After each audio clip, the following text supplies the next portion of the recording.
In today's class, we're going to be focusing on gripping roots, borrowing from the braid, and extending the length of the braids, as well as maintaining the thickness of the braid.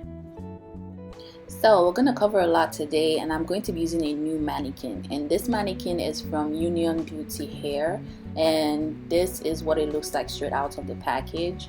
And this is their yaki texture hair. They give you like little things to hold your hair and bobby pins, and this is their yaki texture in 16 inches. And right out of the package, I'm noticing that the hair is a little bit dry. You could go ahead and wash it before you use it, but I just want to get into this video, so I'm spraying some water, and I'm also going to spray some of my leave-in conditioning spray, as well as some leave-in conditioning cream and some oil before we actually start this video.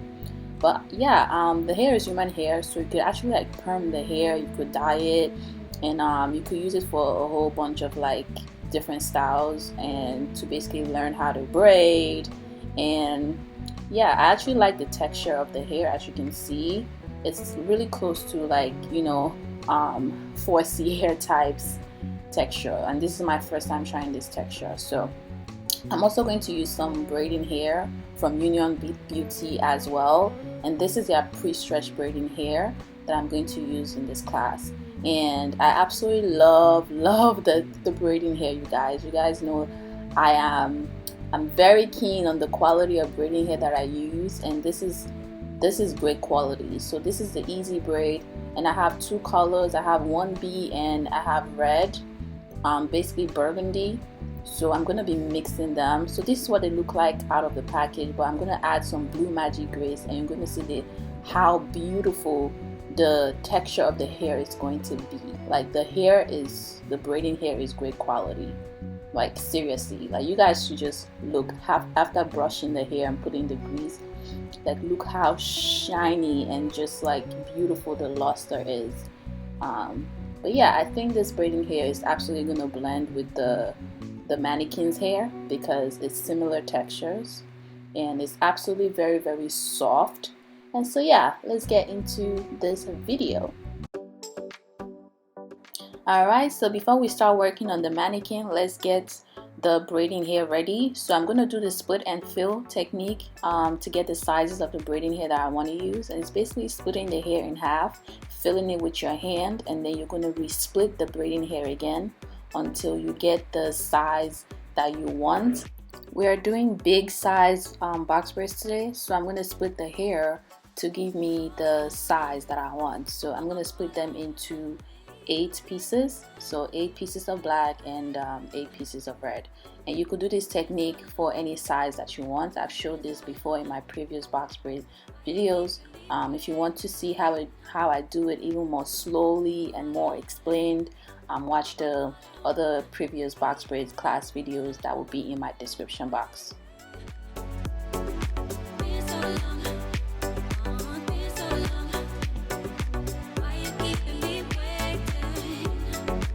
Okay, so the first thing I'm going to show you is how to grip roots for box braids. I have done this before, but I want to show you again because we're doing big box braids, and I'm also going to show you a different way to grip big box braids.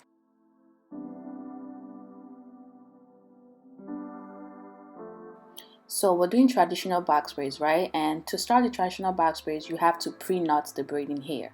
And for this, you are going to fold over one strand of braiding hair.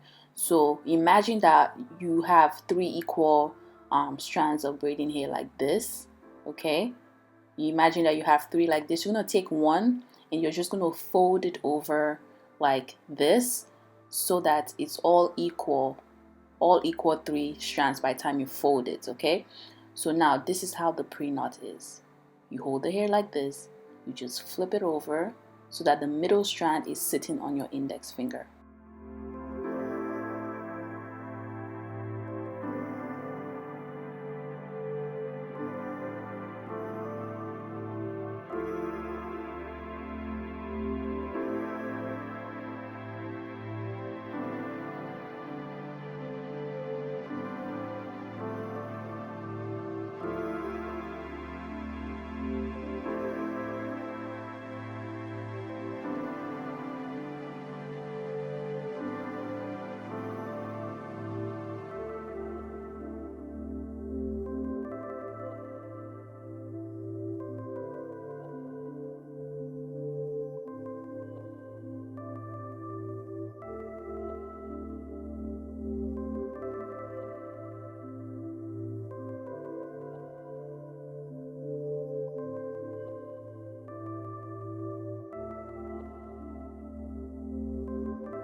So at this point, I make sure the leg I'm going to borrow from is the middle leg, and the leg I'm going to borrow to is the right leg.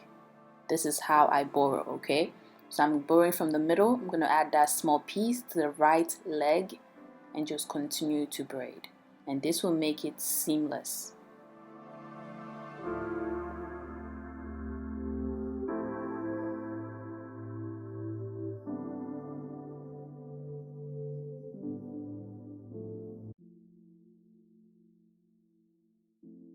So this is what happens when you borrow from the side, which is the right leg or the left leg. It's going to give you a bump. Just watch what's going to happen.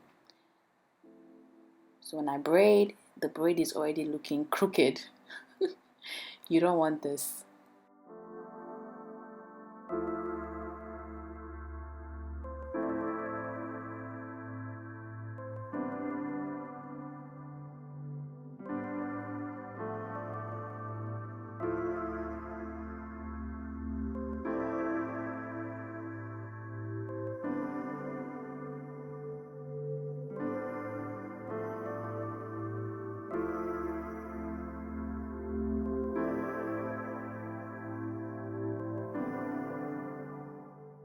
So that's one way to grip the box braids, and then let me show you another way to grip big box braids. It's to split the hair into 3, and this is how I'm splitting it. So 1 on top and then 2 on the bottom.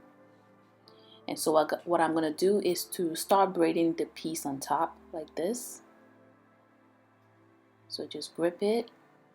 You're going to braid the piece on top, place your middle finger on the knot, braid to the right, braid to the left, and then when you get to the left, you take that piece, add it to the braid, you braid to the right, and then you're going to take that piece on the right, add it to the braid.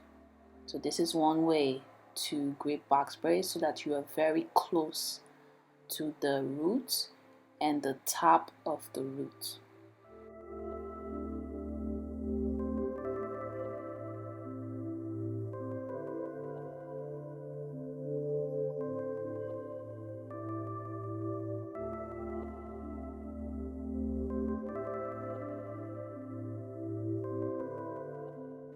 Alright, so I noticed I added 2 pieces of the natural hair to the middle leg. So I'm going to take one of the natural hair from the middle leg and add it to the braiding hair on the right, like this. And just continue to braid. So yeah, the middle leg is always the best to borrow from. If you're borrowing the braiding hair or you're borrowing the natural hair. It's going to make the braid to just be nice and smooth and to avoid any kind of lumps.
Alright, so if you notice 2 of the braids, the red is closer to the roots because of that technique.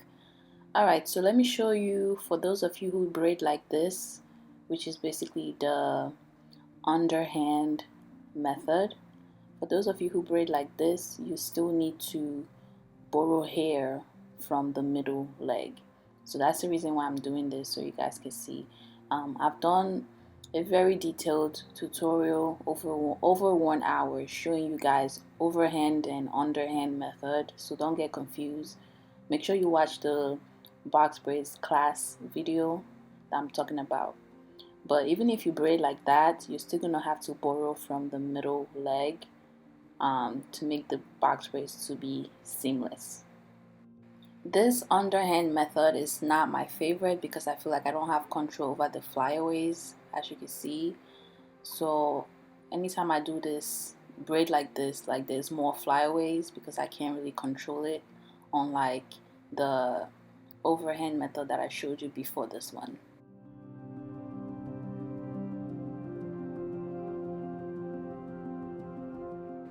Okay, we've done the first 2 rows and the lengths are pretty much all equal, but as we keep progressing and doing more braids, they will start getting shorter, and that's when you start adding hair to extend the length. Alright, so we're done doing the traditional. On the other side of the hair, I want to show you how knotless braids can get longer than traditional braids using the same length and size of braiding hair.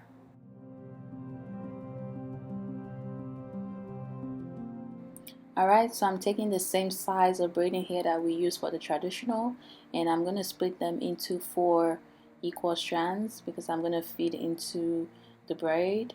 And now I'm going to start off with braiding the mannequin's hair first. So braid, and then I'm going to start to feed in the hair like this. So I feed in from the right side because I'm right-handed, and I'm going to feed all 4 pieces of hair, and then I'm going to finish the braid, and you're going to see how the braid is going to be longer than the traditional box braids, even though I'm using the same amount of braiding hair for the same braid.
Alright, let's check the lengths.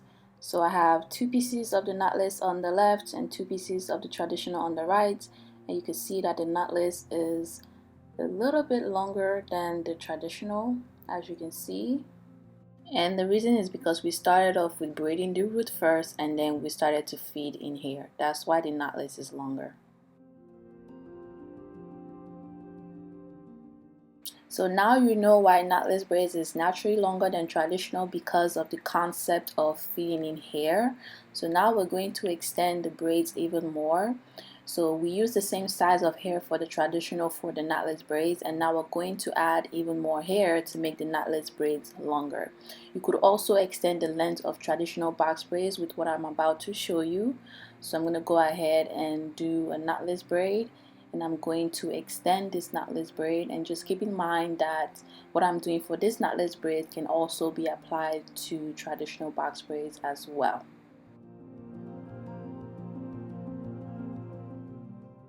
Okay, I'm going to extend the box braids from this point. So now I'm going to take some braiding hair, and I'm going to take very small size. So the size has to be smaller than the size of the braid. Okay, so I'm going to take 2 small sizes, and I'm going to fit it into the braid, and just watch how I'm going to do that. So I'm going to take the 1 piece of the hair and just place it underneath my thumb like this. Okay, so I'm going to braid the right leg down, and as I'm about to braid the left leg down, I'm going to make sure that piece on the left is transferred over to the piece on the right. So you don't want to braid the piece on the left into the left leg. Just watch how I'm going to do it again.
So we've succeeded in extending this braid, and this is basically the overhand way of extending the braid, and I'm going to show you the underhand way as well.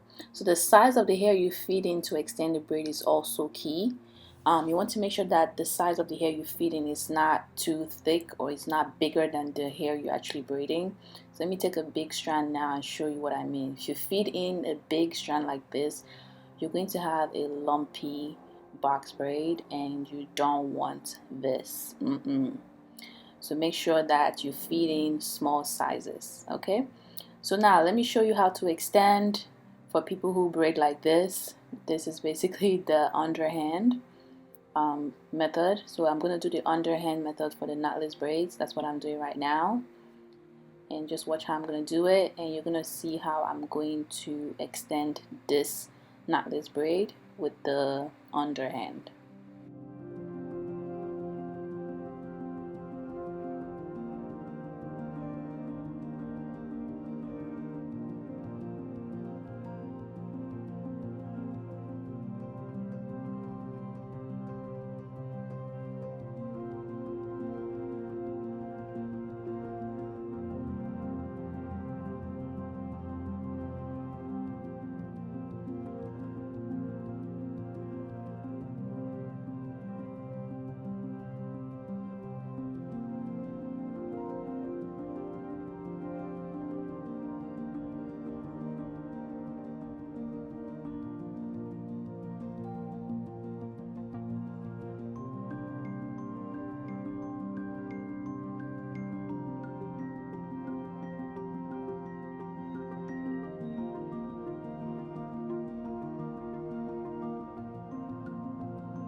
Alright, so I've showed you how to extend box braids. We did the traditional and we did knotless. So now I always get asked about how to extend the braids in the front. So let me show you guys a quick demonstration. And guys, so far I'm enjoying this mannequin. I'm enjoying this mannequin hair. I like the texture. I like that the parts are clean. I love everything about this mannequin. So make sure you get it from the link in the description box from Unionbeauty Hair. So I'm going to extend this braid the same way I've showed you before, and then in the second braid I'm going to show you how to get the braids to be thicker all the way down, because you know sometimes when you're doing box braids it starts to get thick on top, and then as you keep going down when you're braiding it starts to get thin, and I hate when that happens sometimes. So if you want to maintain the size of the braid, the thickness of the braids from the middle, like from right here in the middle, as you can see it's looking thin, you know, from here it's looking thick here, and then as it goes down it starts to look thin like that. So I'm going to show you how to basically maintain the thickness in this braid.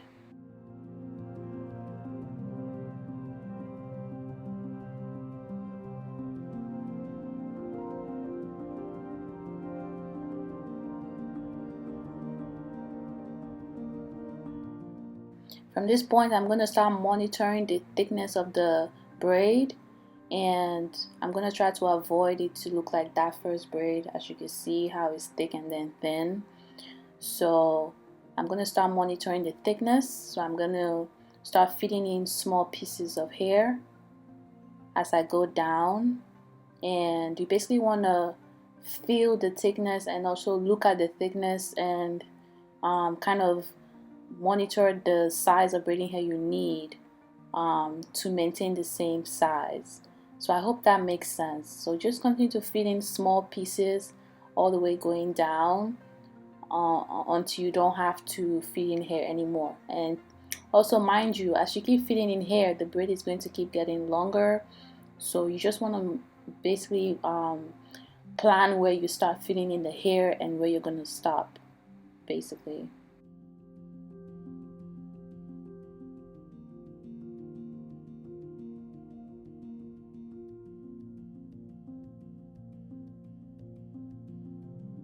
Alright, so check out the difference in size between the first braid and the second one. As you can see from here, this braid was thinner, and then this braid right here started to just get, you know, maintain the same thickness throughout, and then start to get thinner towards the very ends. But as you can notice, I kind of maintained the size with this one, and this one was just smaller.